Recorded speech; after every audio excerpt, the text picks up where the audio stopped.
নিয়ম আছে, নিয়মটা হচ্ছে সাইন থিটা মানে কি বলেছিলাম, সাইন থিটা মানে কি বলেছিলাম, লম্ব বাই অতিভুজ। তাহলে এখানে লম্ব কোনটা, অতিভুজ কোনটা, তাহলে এটার মান কত হবে? লম্ব আর অতিভুজ জানা থাকলে ভূমিমান কি করে বার করতে হয় না, অতিভুজের স্কয়ার মাইনাস লম্ব স্কয়ার, তাহলে 25 মাইনাস 16 আরে দাঁড়াও, বেশি জোরে ফেলো না দরজা। 9 আরে এখানে আছে। হচ্ছে 3। ও আচ্ছা। ঠিক আছে, তার মানে এটা যদি 4 এটা যদি 5 হয়, তাহলে এবার বল cos থিটা কি হবে, cos থিটা তাহলে কি হবে,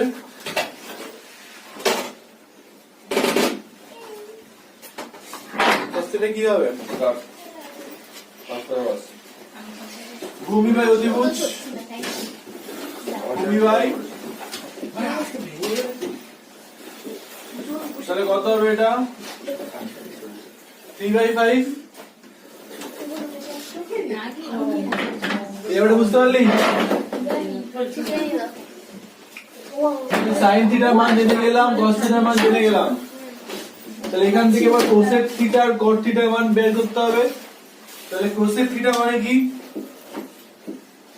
কোসেক থিটা মানে কি, 1/sin থিটা, তার মানে হচ্ছে উল্টে যাবে, তাহলে এটার অনন্যক, তাহলে 5/4। আর cot থিটা মানে কি, cos theta by sin theta,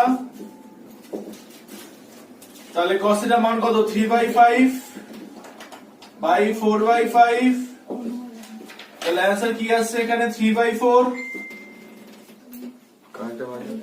ওকে, এইবার এখানে মান বসা, তাহলে 5/4 1 প্লাস 3/4 সলভ কর,